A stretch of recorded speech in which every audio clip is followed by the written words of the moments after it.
Hi there, and welcome to Green Shoe Conversations. I'm Stephanie Cochran. I'm the Executive Director for the Green Shoe Foundation, and this is our episode 13. We're excited you're joining us. With me, I have got some of my team members, Miss Rebecca Holt and Miss Teresa Deck. How are you guys doing? Great. Yeah, and thanks for joining me today. Teresa is our clinical director, and Rebecca is one of our therapists who is celebrating her 2-year anniversary this week, I believe, Miss Rebecca. Yay! It's exciting. I know. That is really cool. So 2 years with Green Shoe. And the last couple weeks, we have been talking about one of our core issues in the model, and that's reality. And so, Teresa, why don't you kind of recap what that core issue is? And I know it's hard to do in a short period of time, but kind of talk a little bit about that for us. Certainly. Reality is a part of ourself who is the person who receives data and expresses our thoughts, our feelings, and our actions. And so our reality is our body, how we look and how we think and how we feel and how we act. And so that's briefly, just really briefly about what our reality looks like. And we create our reality, and we learned how to create our reality in childhood. So it depends on what was going on in our home as to what reality we were creating. If we could be real and authentic, be human, and not be good or bad, and not make a mistake, and be less than perfect. So our reality, we learned how to live and respond based upon what we experienced with our parents.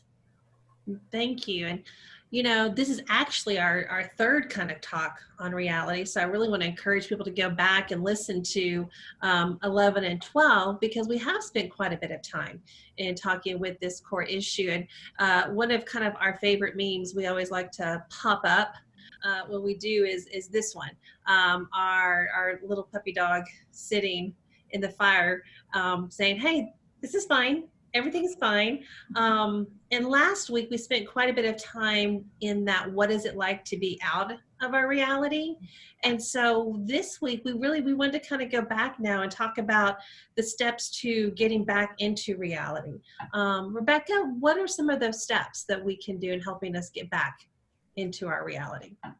Yeah, and I know last week we talked about the cognitive distortions, which take us out of our reality. So just to start there is an awareness. So if I know I'm in a cognitive distortion and I'm aware of it, it helps me put myself back into my reality. And so just to follow up on last week, awareness is huge. We're going to be talking today about the 8 basic emotions and recognizing those. For a lot of us, we don't even know what we feel. And so those moments whenever we're taken out of reality, whether it's a cognitive distortion or maybe we're activated by something that's happened, it reminds us of our past and we're not sure, we're not in reality, we're not connected to reality. The first step in doing that is that awareness again. So noticing, what am I feeling right now? What am I thinking right now? It may even be, what am I doing right now in response to it? Like Teresa was talking about with that reality. And so getting curious, why am I doing this? Why am I feeling this? What's coming up for me?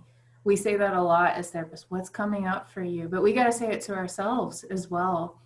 The other thing is, you can use, whenever you notice that, like if you are talking to someone, you notice yourself coming out of reality, you notice that cognitive distortion, going back to the talking listening boundary, expressing that.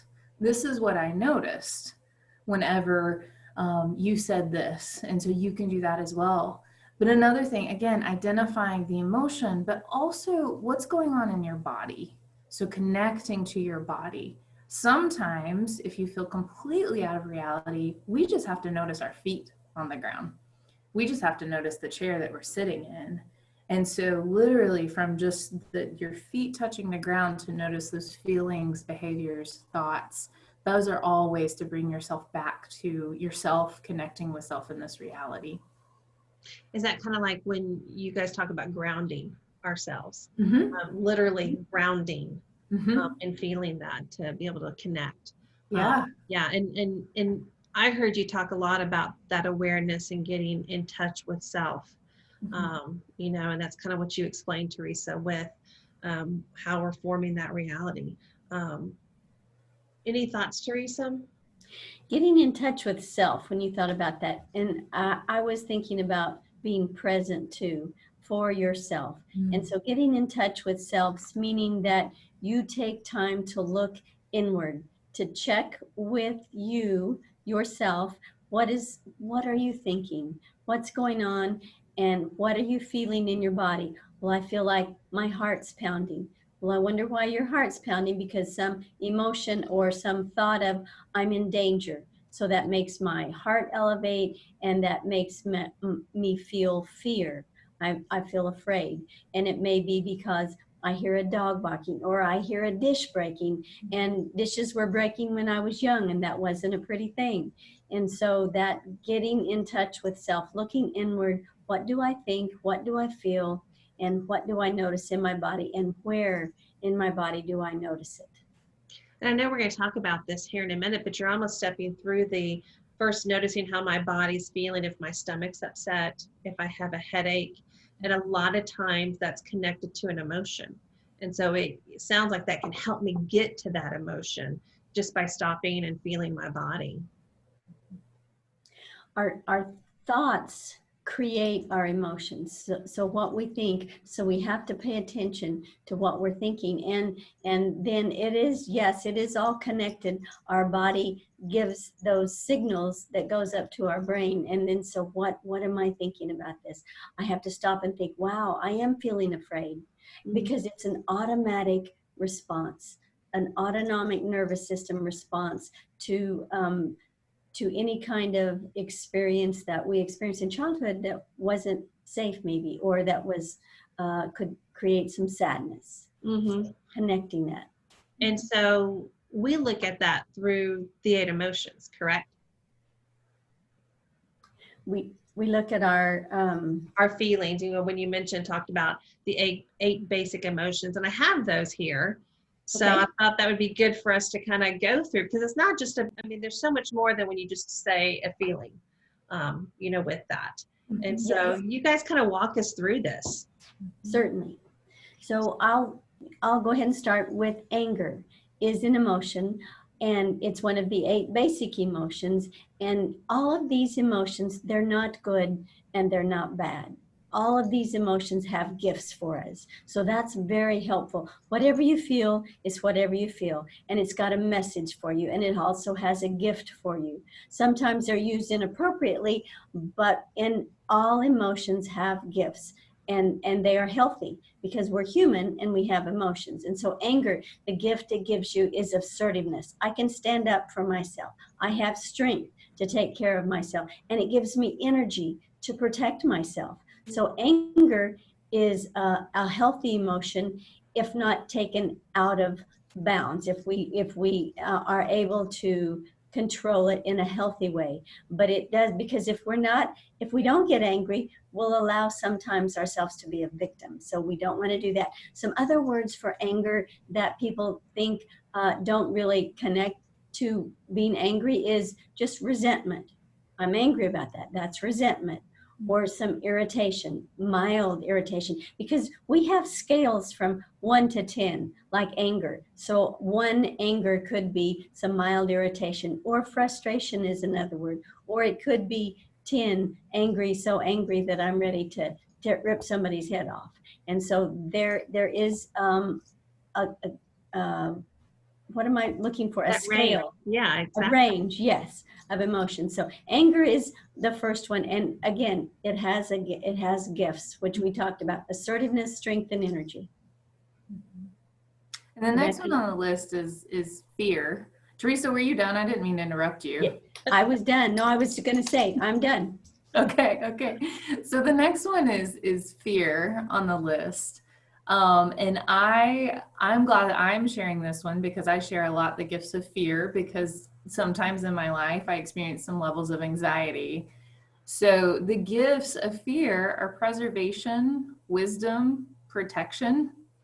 sometimes I use this example with fear. So if me and my husband, for instance, or my family were going on a trip, I'm the one that has it all planned out. I've got the agenda, I'm planning safety measures. And so, which sometimes that can be too much. It can be an unhealthy level of fear, and so, but whenever it's that healthy fear, it protects you. It provides wisdom. It helps you to think ahead. And so some other words that we use for fear are apprehension, overwhelmed, threatened. And if you think about all those things, they help guide us in some situations to be safe. And so the physical sensations, stomach, upper chest, suffocation, you feel like you can't catch your breath. Sometimes that can be fear that you're recognizing. And I know we hear this a lot, and I know anxiety is a huge topic these days, and not just, because of the world situation that we're in, but, anxiety has been a big topic, and that fits into fear, and I can see you've talked a lot about window of tolerance, is that when it's in that window of tolerance is when you can use those gifts. But just like what you mentioned, Teresa, with anger, if it goes out, or it's too much, that's when it's not used in a healthy way. Or it comes out sideways. And I didn't talk about where anger is felt. It is felt all over your body. Sometimes you notice, though, that clenching of your hands, I have anger in my hands, or it can be all over your body. Again, feeling just that energy pulsing through your body. I'm one of those people who, it's very rare, when I get so angry, I cry. And I almost can see that. It's almost like it's got to come out somehow, and I'm not a yeller or a screamer. So it's like the only thing left to do is just cry. I just cry, and then I get more mad that I'm crying, but it just, that intenseness, it's just all over my body. Yeah. I was going to say all of these emotions, I'm glad that you said that, because they come out one way or another. Yes. And we talk about our breath work. And when you said sometimes that's why anger comes out as screaming and yelling, because we're not using our breath work to express it in a healthy way. It's just coming out in an inappropriate way. So yes, it is going to come out sideways or one way or the other if it doesn't come out in. When I hear you or when I see this, I feel angry. Being able to express that and say, I feel angry right now.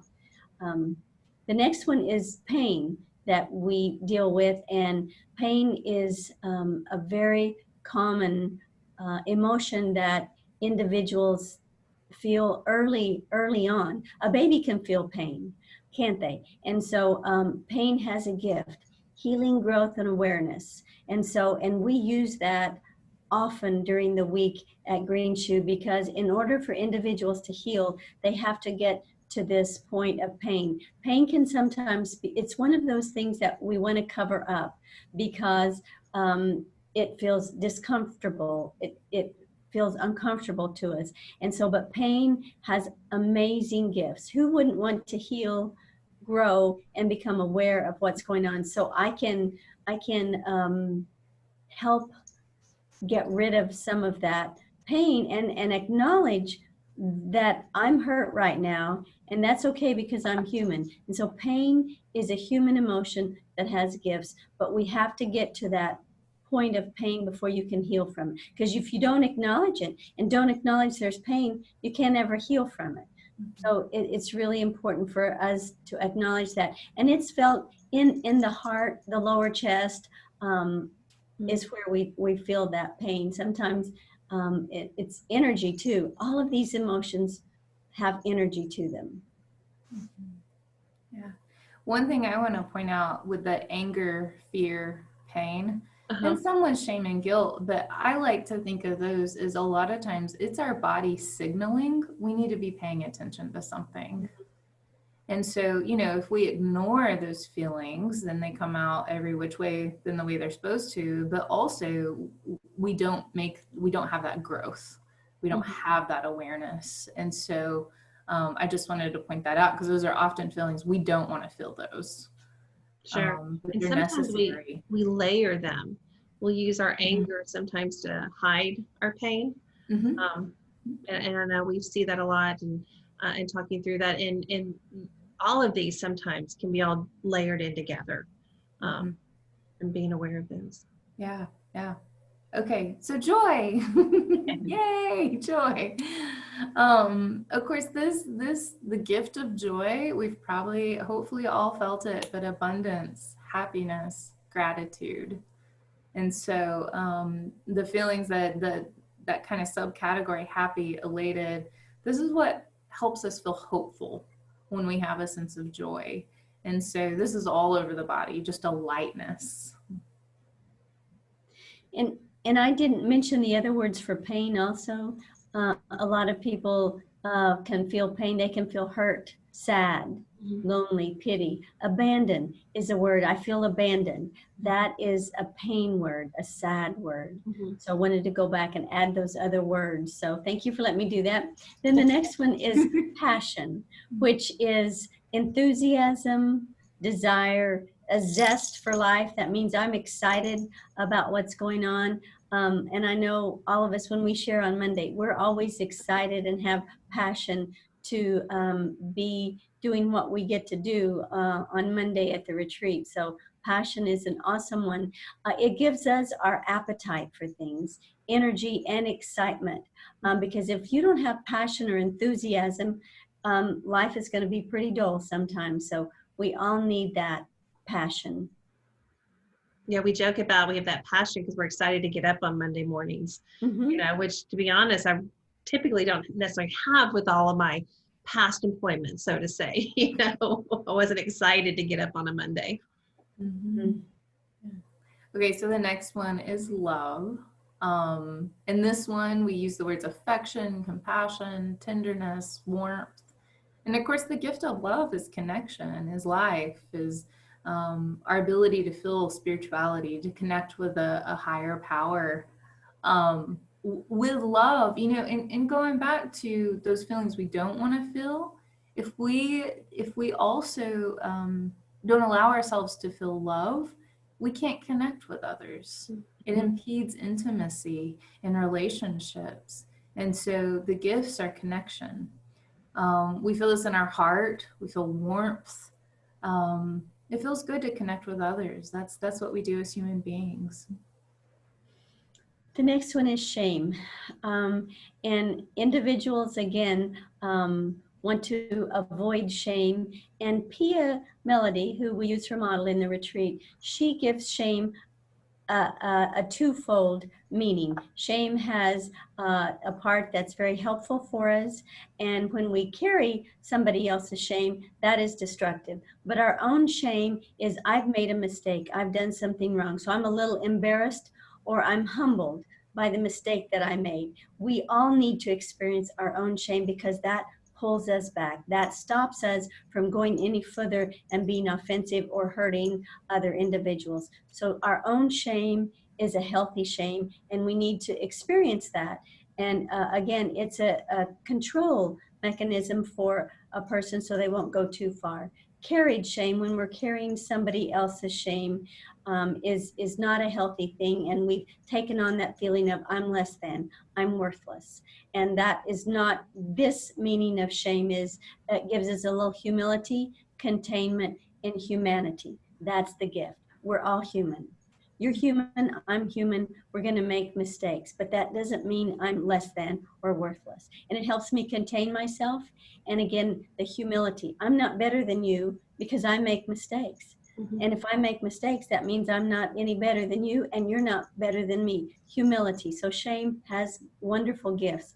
And that, when you get red in the face and a little embarrassed, or the neck and upper chest, warmth, that is that feeling of shame. Oh my, I made a mistake. And sometimes we also, in the retreat, notice when our head goes down and we don't want to look people in the face to face in the eye, that's some carried shame that we're dealing with. And we've been shamed about something as a child, and we're still carrying around that shame. This shame, our own shame, has gifts, and it's not detrimental to us. We need to feel our own shame. And I love hearing you talk about that because, you know, going back to what you said in the very beginning, these feelings are not good or bad. Shame has gifts for us. And so there's not this negative connotation with it. I think that concept of that shame is a healthy emotion. Sometimes it's hard for us to wrap our mind around. But the example I often share with people is think of someone who is shameless or a behavior that's shameless. And so shame gives us that, like you were saying, Teresa, that containment that I think about my actions. I think about how it impacts others and the world around me. Yeah. The next one is guilt. And the words regretful, contrite, remorseful. When I think of guilt, it's something that you feel whenever it goes against your value system. Again, that kind of your body signaling something isn't right. Your body signaling this goes against your morals and your values. And so that's the gift, is it reminds us of our values, our amends, our containment. When I feel guilt, I know that there's probably something I need to change about what I'm doing. And so we feel that in our gut, the gnawing sensation that we feel. Something needs to change. We need to do something differently. And the difference in shame and guilt is shame, I made a mistake, I did something wrong, and it's a public emotion. And so to acknowledge that somebody saw me. Guilt is I did something that went against my value system. People don't have to see it, but you internally will feel that guilt of, I didn't want to do that. This is against my value system, and I can make amends for it. But shame is I made a mistake, and I'm a little embarrassed about it. Guilt is I did something that, again, what I didn't want to do, it went against my value system. It wasn't just a little mistake. That's what shame is. I made a mistake and I went too far. Does that? Yeah, I'm glad because I was thinking the same thing. I was a little confused because they sound very similar and they both have the gift of containment, but yet they're both very different too. Yeah, what they are for us. So it would, well, and just an example of that too, if I were to come into the office and maybe I lied to both of you, I knew that I lied, but you didn't know that would be guilt, because that goes against my value system. I'm an honest person. But the minute you found out and it became public, that's when that shame would show up. Then it's that public emotion like Teresa described. Yeah. Oh yeah, thank you. So going back to what you were talking about in the beginning, Rebecca, with trying to either make sure we're staying in reality or how we get ourselves back into reality. When you were talking about the awareness and the connecting, and we've kind of gone through the emotions and how we can connect our body and our emotions, it just made me think so much about all of our conversations we've been having about still being in this pandemic and how important it is that people are staying present, mindful, and connecting. And so this to me was such a kind of a in your face of here's how I can do it, you know. It's and how I'm sorry. Go ahead, Teresa. I was going to say, and how individuals can do that as it is looking inward and seeing. They have to identify what it is am I feeling, and I was just thinking many times in our retreat, individuals say, well, I feel confused. Well, and we talk about confusion is a thought process. It's not a feeling.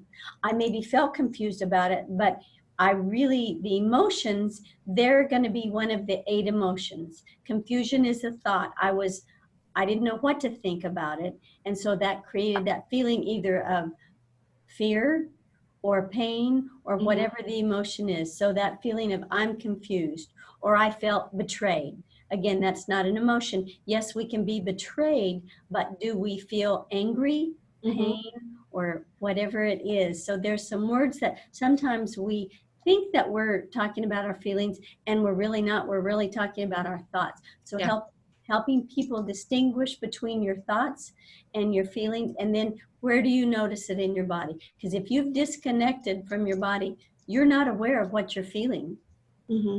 Yeah, that's a good point. Because how many times do we ask, well, how are you feeling? Oh, I'm good. I'm good. I'm fine. I was just about I'm fine. I'm fine. Yeah, back to our like a little dog. I'm fine. I'm fine. And we're not connected. So taking all of this right now for people to connect to your emotions, connect to your body, stay present, stay mindful, can really just help them stay in their reality, really. Yeah. And I think even those moments, because it's something you have to practice. So every day here at Green Shoe, we do a check-in process. What are you feeling? What are your thoughts? What are you noticing in your body? But just getting into the routine of doing that can help you get back into reality and just notice that process. And so just practicing some basic every day, what am I feeling? Yeah. Can That be really 5 minutes of mindfulness, exactly. Kind of connecting to self. And what that does, it helps us express what we're feeling so we don't keep it in, because then it will build up. So that's what it does, is a daily expressing who you are to other people, and letting them know, you're letting them know who you are and what you're thinking and what you're feeling. And so that's so important every day to keep on track of doing what you need to be doing to recognize what you're thinking and what you're feeling. Yeah. And you may have lots of different feelings going on, because that's kind of what I'm seeing. I can be have joy and passion at the same time, be fearful and anxious about something that maybe I'm joyful about, but acknowledging, all of that. Yeah. My basket of emotions, like I think I say sometimes on Monday mornings. So they're all there together. So ladies, thank you for joining me. I think this was so important and so helpful for people to really kind of break those down and look at that. So we'll be back again next week to kind of chit chat some more. If you would like to connect with us, you can do that on all the socials, the Facebook, Instagram, LinkedIn, as well as Twitter, or shoot us some information at info@greenshoe.org. And we will be back next week. Thank you.